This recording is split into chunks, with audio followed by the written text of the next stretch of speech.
Olá! Nos vídeos passados, trabalhamos o uso dos poderes administrativos. E, obviamente, esses poderes devem ser utilizados de maneira razoável, de maneira proporcional, atendendo, sim, à legalidade administrativa. Em alguns momentos, o agente público pode fazer um mau uso desse poder administrativo. Aí nós vamos ter, então, o abuso de poder.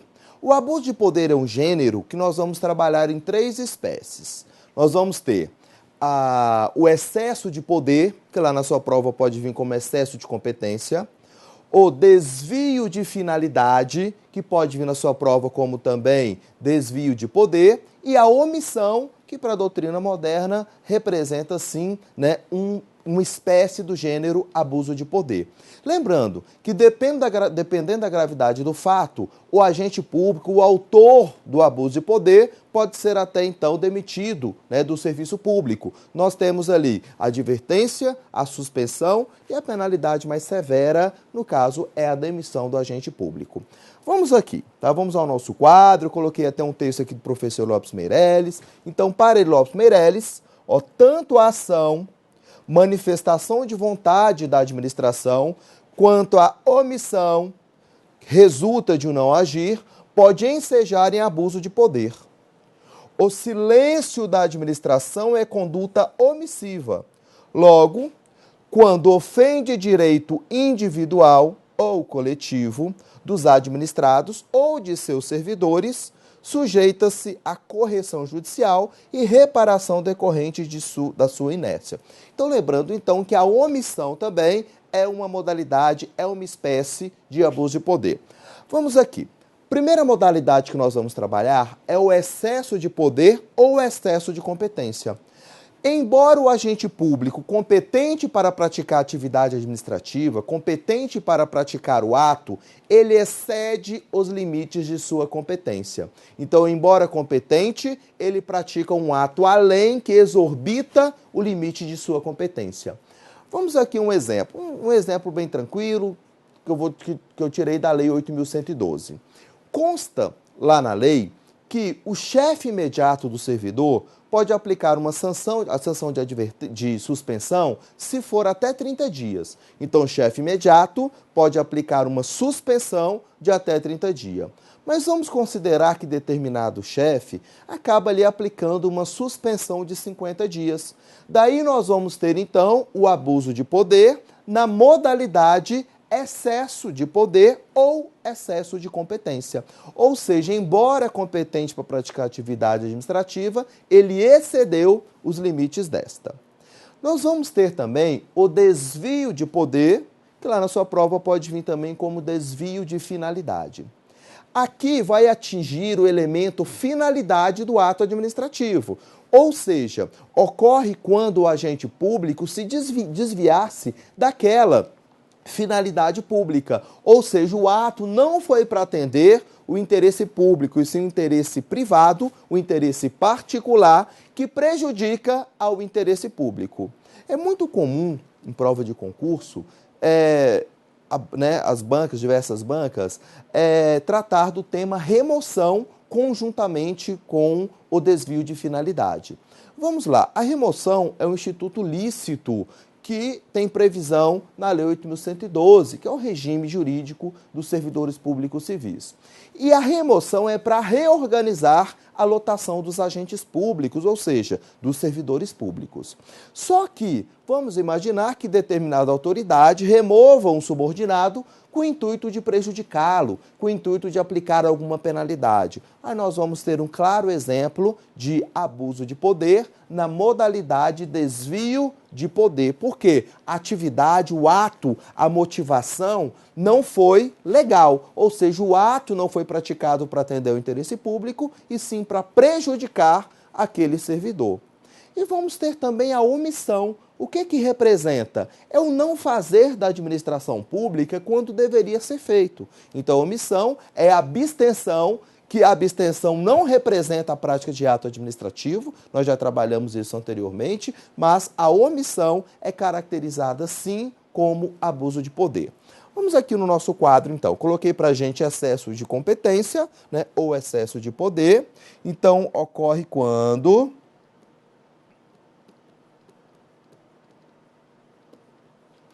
o agente, olha lá, embora competente,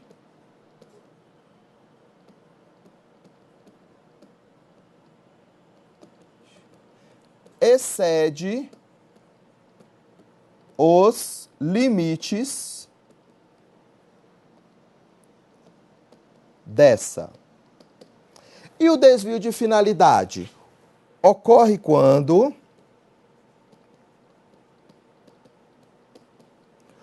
o ato é praticado com finalidade, apaga aqui, com finalidade diversa do interesse público.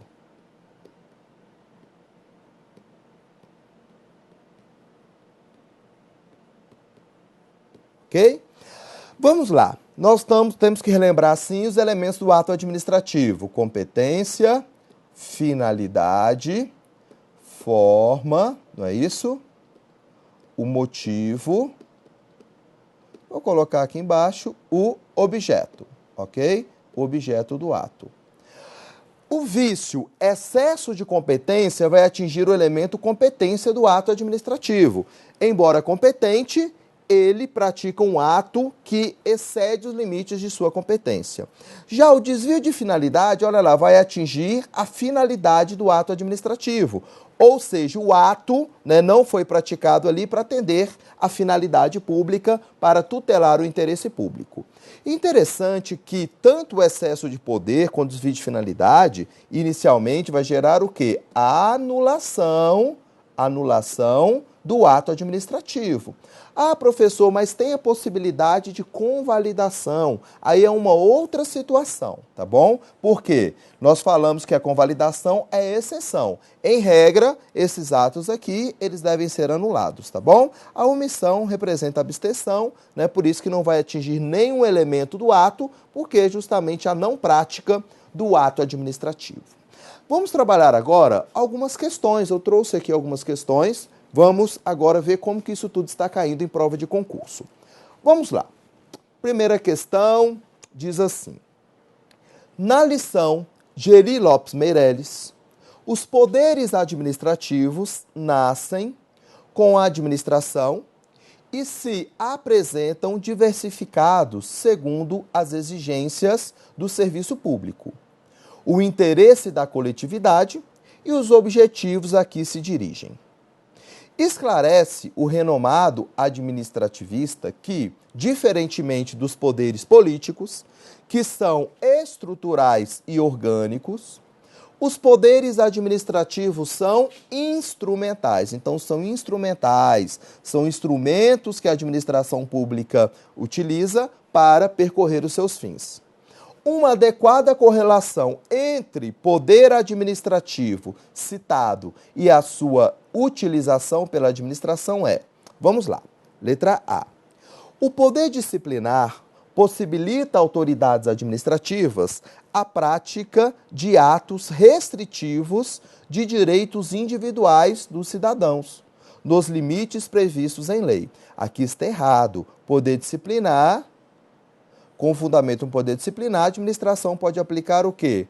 Penalidade. Aqui tem relação com o poder de polícia, tá? Esse assertivo aqui. Letra B. O poder normativo autoriza a administração a estabelecer condutas e as correspondentes punições aos servidores públicos para ordenar a atuação administrativa. Quando nós falamos em punição, estamos diante do poder disciplinar e não o poder normativo. Letra C. O poder de polícia comporta atos preventivos, isso mesmo, a administração vai agir antes que o mal ocorra, e repressivos, correto. Quando nós falamos em poder de polícia, ele pode atuar em duas frentes. Lembrando, primeiramente, que nós temos a lei que é o ato, né, que é o ato abstrato, que vai representar ali a norma de polícia. Só que nós vamos ter também o ato concreto com fundamento no poder de polícia. Vamos a um exemplo. O Código de Trânsito é a norma com base no poder de polícia. Mas quando o agente está fiscalizando o trânsito, aí nós vamos ter, então, atividade material, atividade concreta com fundamento nesse poder de polícia. E lembrando também que essa atividade ela pode ser preventiva ou pode ser repressiva. Ou seja, a administração pode agir antes que a ilegalidade ocorra, como, por exemplo, na concessão de um habeas, de um alvará, de uma licença administrativa, de uma autorização. Nesses exemplos, a administração está agindo antes que a ilegalidade ocorra.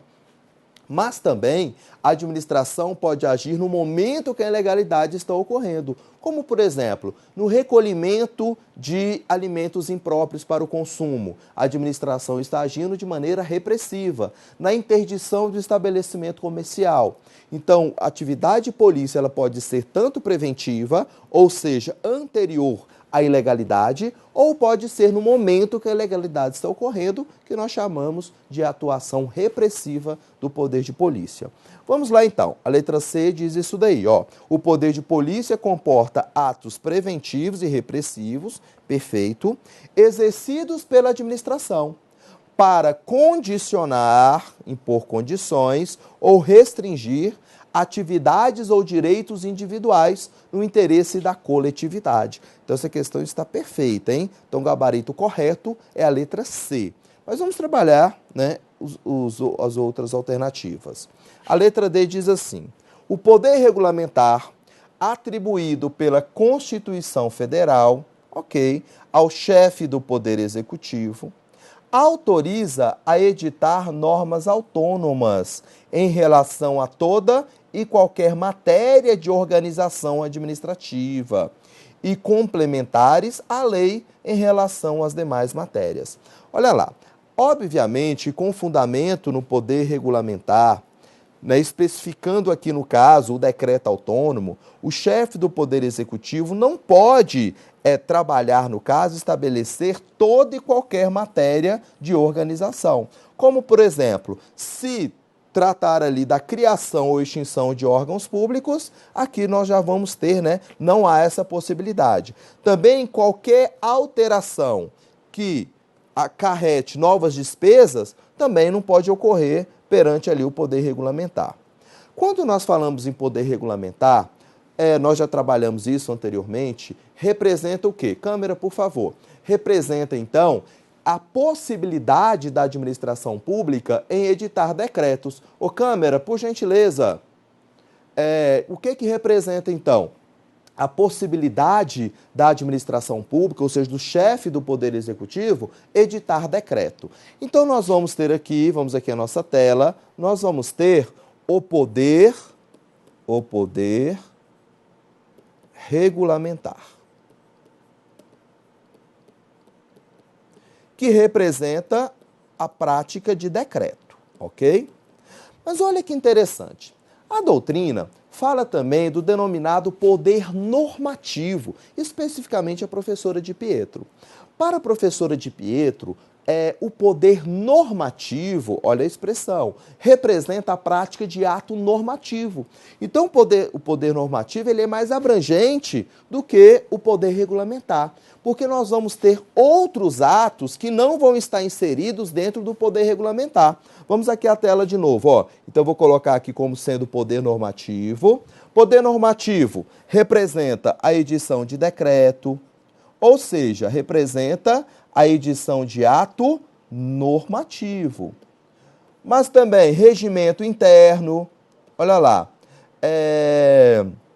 deliberação,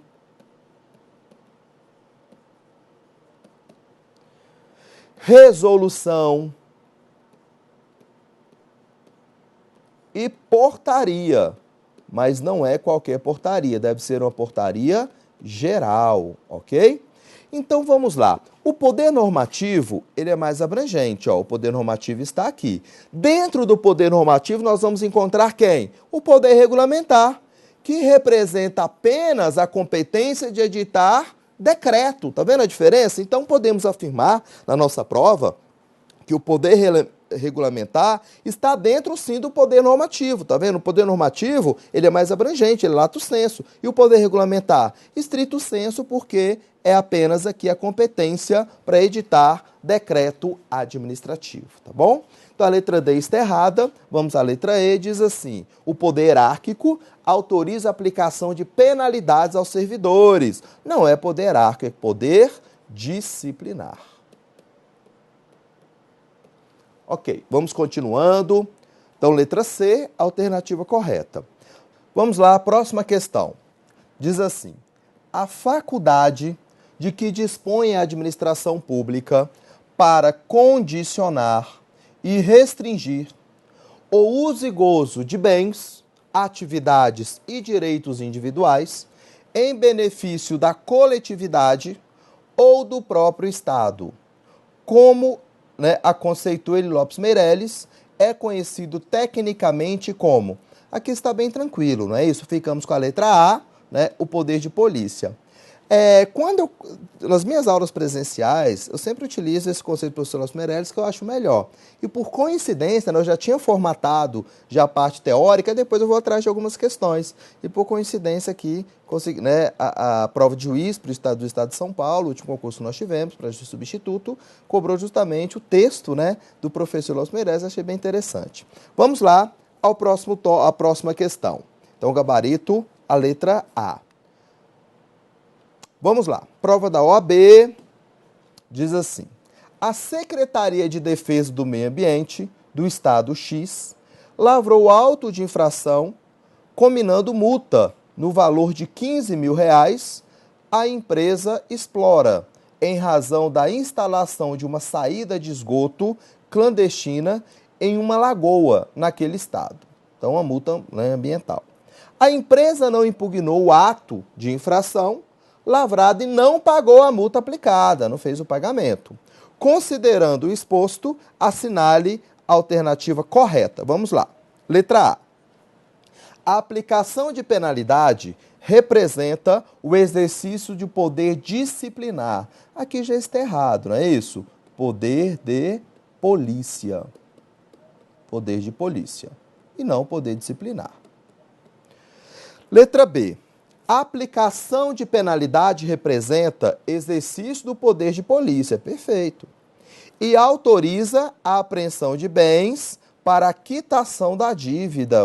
Lógico que não, em razão da autoexoriedade do ato. Obviamente que a administração pública, por si só, não pode apreender bens para quitar dívidas de maneira alguma. Vivemos no Estado de Direito. Então, aqui também está errado. Letra C. A aplicação de penalidade representa exercício do poder disciplinar. Nós já falamos que não. Primeiramente, o poder disciplinar ele nem atinge, no caso, nesse exemplo, esse particular, porque esse particular não tem nenhum contato, nenhuma relação pretérita com a administração pública. Vamos à letra D. A aplicação de penalidade representa exercício do poder de polícia. Aqui está perfeito. Mas não autoriza a apreensão de bens para a quitação da dívida. Então, perfeito, O gabarito correto é a letra D. Vamos lá. Vamos à próxima questão.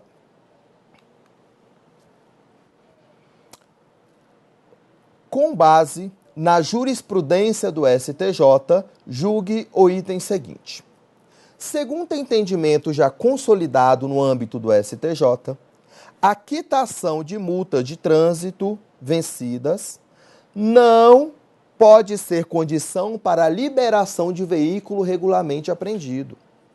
Haja vista que a multa não constitui punição autoexecutória. O entendimento do STJ é justamente o contrário, Que pode sim a administração pública condicionar a liberação do veículo só quando houver a quitação de multas. Também a jurisprudência entende que não pode o administrador público realizar a apreensão do veículo com esse único objetivo. Essa apreensão vai ser o pagamento de multas anteriores vai representar uma Penalidade, no caso, é uma segunda penalidade, tá? Uma penalidade secundária. Por quê? Vamos imaginar que o condutor ele é parado numa blitz e ali está tudo regular o carro dele está regular, só que ele tem algumas multas. Não tem como, então, o poder público realizar a apreensão do veículo em decorrência daquelas multas pretéritas.